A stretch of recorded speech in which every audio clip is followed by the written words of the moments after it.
Imagine you're having a rough day and you're scrolling through social media and you see these nice pictures. People are celebrating their life, having the best days in their life, celebrating and becoming happy. When you see these pictures, what do you feel inside? Sometimes we feel even more stressed and we feel like there's no value in our life. One of the biggest enemies of our happiness is comparing our life with others' lives. There is some sort of jealousy and envy that builds up in our life, in our mind. That is why becoming envious and jealousy and comparing our lives to others is one of the biggest enemies of our happiness. To overcome this, the Buddha introduced a special practice, and that is called mudita. Mudita means appreciative joyfulness.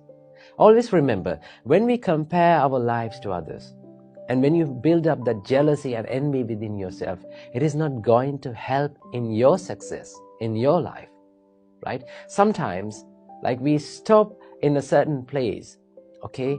We hold on to one emotion and we stay in that envy and jealousy and thinking about other people's lives without making our life successful, without focusing on our life.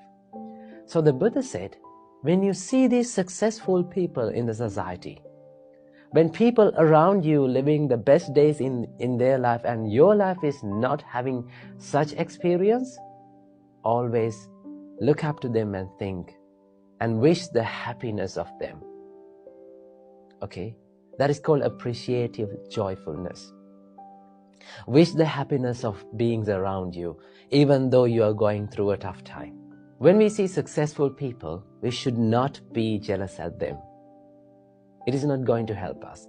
What we have to do, we have to wish the success on them. When you see someone is having the best days in their life, think of him and say, oh, may he be happy even more. May he have a prosperous and a happy life forever. If you do that, you're not going to give the space for that envy and unhappiness and that negativity in your mind.